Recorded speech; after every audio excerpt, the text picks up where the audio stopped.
Kensukes Kindowm by Michael Morpurgo. Essential question: what can cause people to change how they feel about one another? Sailing with his parents around the world, Michael and his dog Stella fall overboard during a wild storm. They are washed up on an island in the Pacific. A mysterious old man who has befriended the island's orangutans brings food and water to the boy and dog. But when Michael builds a signal fire to attract a passing ship, the man stomps it out. He draws a line in the sand beyond which Michael is not allowed to go and forbids him to swim in the ocean. Angry, his stranded boy waits for another chance to light a beacon. With every day that passed, and in spite of the fish and fruit and water he continued to bring me, I came to hate the old man more and more. Dejected and depressed I may have been, but I was angry too, and gradually this anger fueled in me a new determination to escape, and this determination revived my spirits. Once again I went on my daily trek up Watch Hill. I began to collect a fresh cache of dry leaves and twigs from the forest edge and scurried them away in a deep cleft in the rock, so that I would always be sure they were dry when the time came. My beacon had dried out at last. I built it up higher and higher. When I had done all I could, I sat and waited for the time to come, as I knew it must. Day after day, week after week, I sat up on Watch Hill, my fireglass polished in my pocket, my beacon ready and waiting. As it turned out, when the time did come, I wasn't up on Watch Hill at all. One morning, with sleep still in my head, I emerged from my cave, and there it was, a boat with strange red-brown sails. I supposed it to be some kind of Chinese junk, and not that far out to sea either. Excitement got the better of me. I ran helter-skelter down the beach, shouting and screaming for all I was worth, but I could see at once that it was hopeless. The junk was not that far out to sea, but it was still too far for me to be either seen or heard. I tried to calm myself, trying to think. The fire! Light the fire! I ran all the way up Watch Hill without once stopping. Stella hard on my heels and barking. All around me the forest was cackling and screeching and whooping in protest at this sudden disturbance. I readied my cache of dry leaves, took my fireglass and crouched down beside the beacon to light my fire. But I was trembling so much with excitement and exhaustion by now that I could not hold my hand still enough.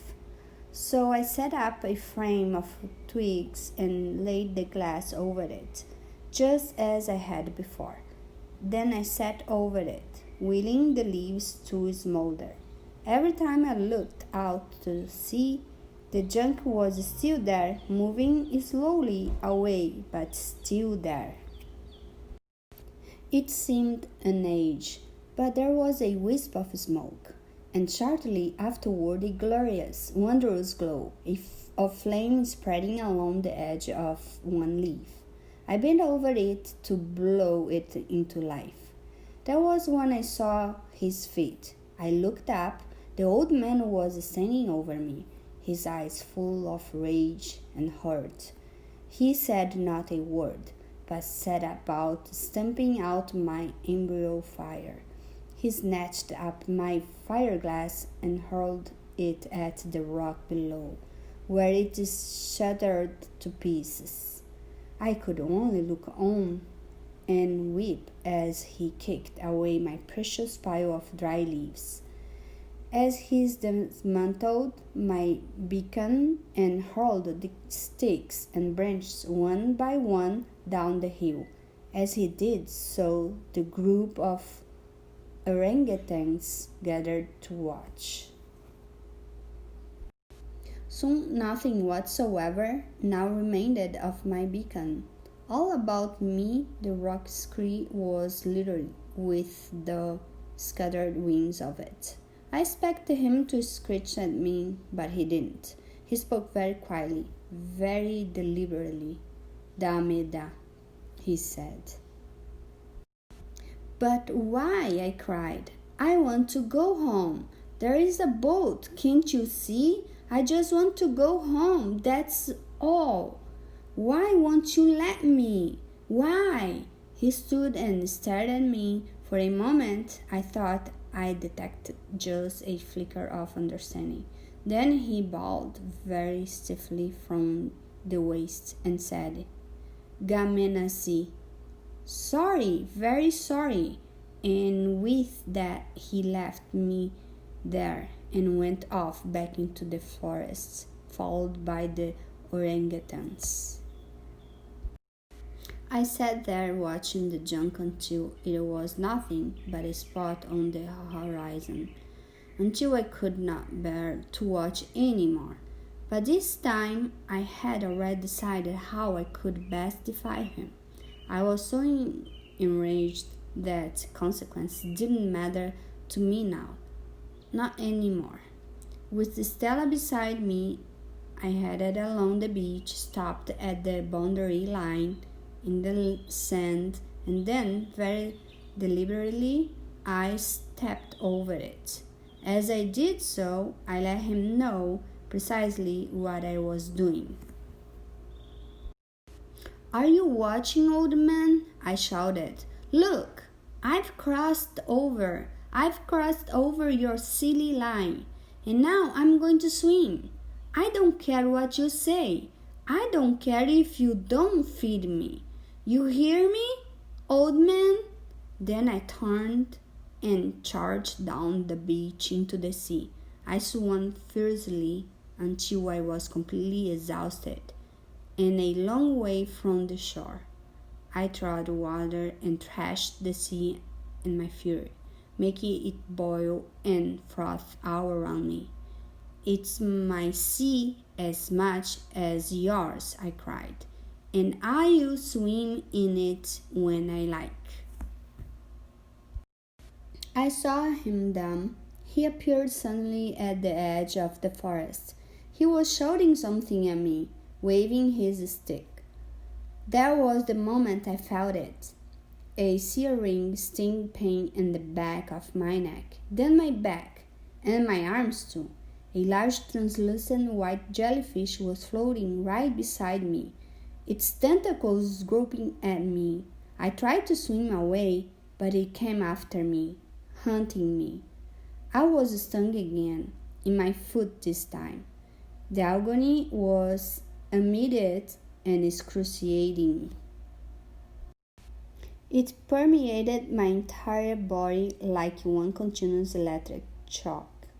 I felt my muscles going rigid. "Are you watching, old man?" The shore, I shouted. But I couldn't not do it. I've crossed over your silly line, and now I'm going to swim. I don't care what you say. I don't care if you don't feed me. You hear me, old man? Then I turned and charged down the beach into the sea. I swam fiercely until I was completely exhausted and a long way from the shore. I trod water and thrashed the sea in my fury, making it boil and froth all around me. "It's my sea as much as yours," I cried, "and I'll swim in it when I like." I saw the jellyfish poised for the kill above me now. I screamed and my mouth filled with water. I was choking. I was going to die. I was going to drown. But I did not care. I just wanted the pain to stop. Death, I knew, would stop it. I smelled vinegar and I thought I was at home. My father always brought us back fish and chips for supper on Fridays, and he loved to soak his in vinegar. The whole house would stink of it all evening. I opened my eyes. It was dark enough to be evening, but I was not at home. I was in a cave, but not my cave. I could smell smoke too. I was lying on a sleeping mat, covered in a sheet up to my chin. I tried to sit up to look around me, but I could not move. I tried to turn my neck. I couldn't. I could move nothing except my eyes. I could feel, though. My skin, my whole body, troubled with searing pain, as if I had been scalded all over. I tried to call out, but couldn't barely manage a whisper. Then I remembered the jellyfish. I remember it all. The old man was bending over me, his hand soothing on my forehead. You better now, he said. My name is Kensuke. You better now. I wanted to ask after Stella. She answered for herself by sticking her cold nose into my ear. I do not know for how many days I lay there, drifting in and out of sleep.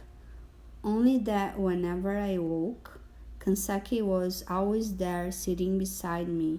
He rarely spoke and I could not speak, but the silence between us said more than any words. Analyze the text. Cause and effect. What does Michael do in the fourth paragraph on page 256 that might help explain why he's attacked by a jellyfish? My erstwhile enemy, my captor, had become my savior. He would lift me to pour fruit juice or warm soup down my throat. He would sponge me down with cooling water, and when the pain was so bad that I cried out, he would hold me and sing me softly back to sleep. It was strange. When he sang to me, it was like an echo from the past, of my father's voice, perhaps. I didn't know. Slowly the pain left me. Tenderly he nursed me back to life. The day my fingers first moved was the very first time I ever saw him smile. When at last I was able to turn my neck, I would watch him as he came and went, as he busied himself around the cave.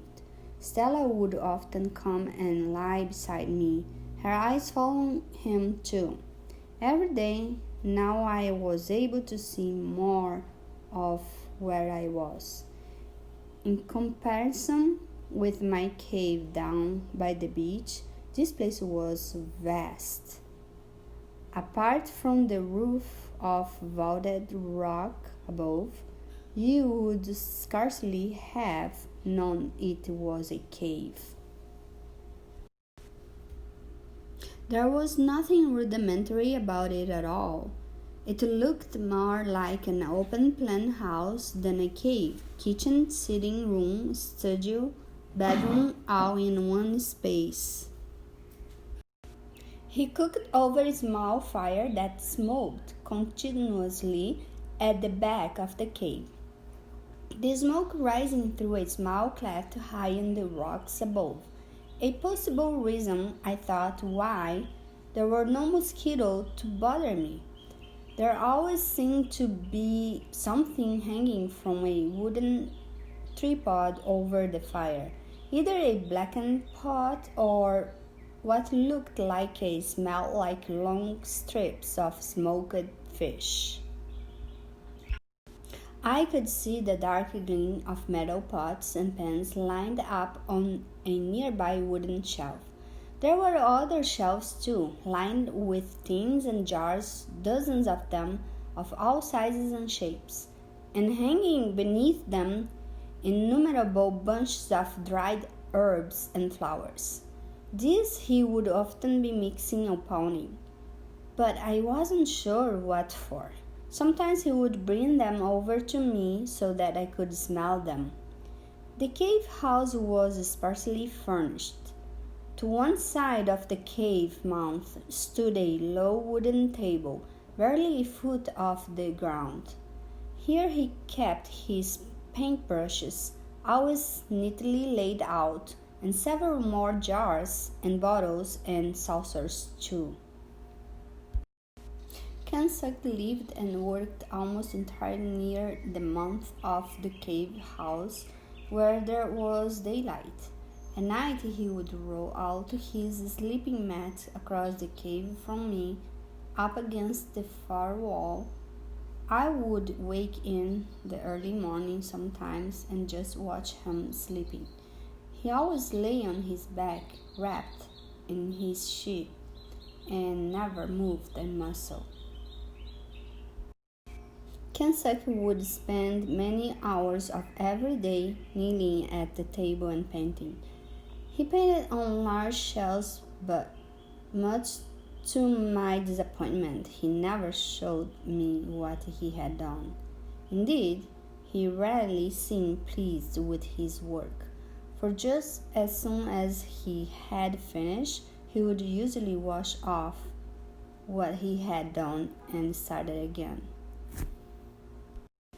On the far side of the cave mouth was a long oak bench, and hanging up above it an array of tools, saws, hammers, chisels, all sorts.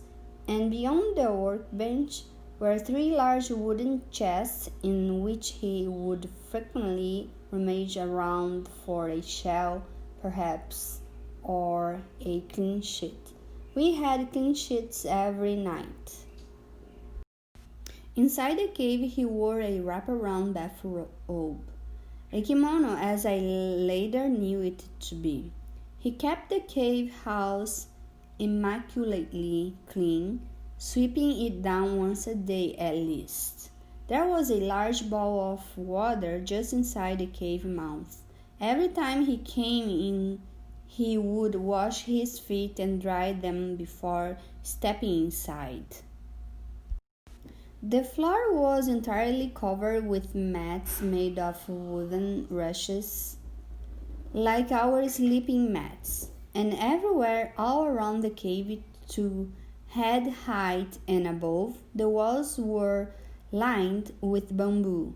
It was simple, but it was a home. There was no clutter. Everything had its place and its purpose. As I got better, Kensuke would go off and leave me on my own more and more, but thankfully never for too long.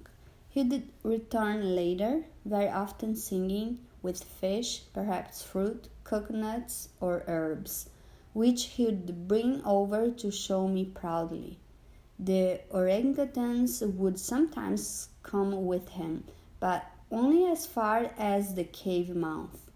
They'd peer in at me and at Stella, who always kept her distance from them. Only the young ones ever tried to venture in, and then Kensuke only had to clap at them and they'd soon go scooting off. During those early days in the cave house, I so much wished we could talk. There were 1,000 mysteries and 1,000 things I wanted to know, but it still hurt me to talk, and besides, I felt he was quite happy with our silence, that he preferred it somehow. He seemed a very private person, and content to be that way. Then one day, after hours of kneeling and hunched over one of his paintings, he came over and gave it to me. It was a picture of a tree in blossom. His smile said everything. For you, Japan tree, he said. I Japanese person. After that, Kensuke showed me all the paintings he did, even the ones he later washed off. They were all in black and white wash of orangutans, gibbons, butterflies, dolphins, and birds and fruit. Only very occasionally did he keep one, storing it away carefully in one of his chests. He did keep several of the tree paintings, I noticed, always of a tree and blossom, a Japan tree, as he called it, and I could see he took particular joy in showing me these. It was clear he was allowing me to share something very dear to him. I felt honored by that. In the daylight of each day, he would sit beside me and watch over me, the last of the evening sun on his face. I felt as if he were healing me with his eyes. At night, I thought often of my mother and my father. I so much wanted to see them again, to let them know I was still alive. But strangely, I no longer missed them. Analyze the text. Style and tone. How does the narrator's tone change as his opinions of Kensuke changes? What words does the author use to illustrate this? In time, I found my voice again. The paralysis gradually lost its grip on me, and my strength flowed back. Now I could go out with Kensuke whenever he invited me, and he often did. To begin with, I would squat on the beach with Stella and watch him spearfishing in the shallows. So still he stood, and his strike was lightning fast. Then one day he made me my own spear. I was to fish with him. He taught me where the bigger fish were, where the octopuses hid under the rocks, how to stand still as a heron and wade spear poised just above the water, my shadow falling behind me so that the fish were not frightened away. I tell you, spearing a fish for the first time was like scoring a winning goal for the mudlarks back home. Just about the best feeling in the world. Analyze the text. Point of view. From what point of view is this story told? How do you know? How does the author develop the narrator's point of view throughout the story? Medusa jellyfish. Look, but don't touch. Michael learned the hard way that the stinging tentacles of a jellyfish can be excruciatingly painful. In fact, some jellyfish stings can be fatal. Jellyfish, which have inhabited the oceans for hundreds of millions of years, do not deliberately attack humans. Swimmers are stung when they inadvertently make contact with one of these creatures as it is drifting along. Though many species of jellyfish are quite toxic, some jellyfish can be exquisitely beautiful to behold, with their simple translucent bodies in the radial shape of a bell, sometimes a luminescent hues of purple, pink, or blue. Jellyfish have long tentacles trailing from the rim of their bodies, and for this reason they are also called Medusa jellyfish, after a monster in Greek mythology who had venomous snakes for hair. The tentacles of jellyfish contain special stinging organelles called nematocysts. When a swimmer or more typical prey, such as a small fish, brushes against a tentacle, the nematocysts spring out and pierce the victim's skin with tiny lances. This action paralyzes the prey and allows the jellyfish to pull the unfortunate fish into its mouth and digest it with special enzymes. No chewing necessary.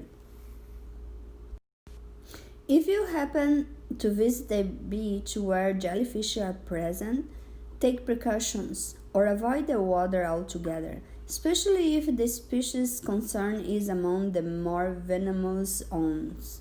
Refrain from touching a jellyfish that has washed up onto the shore.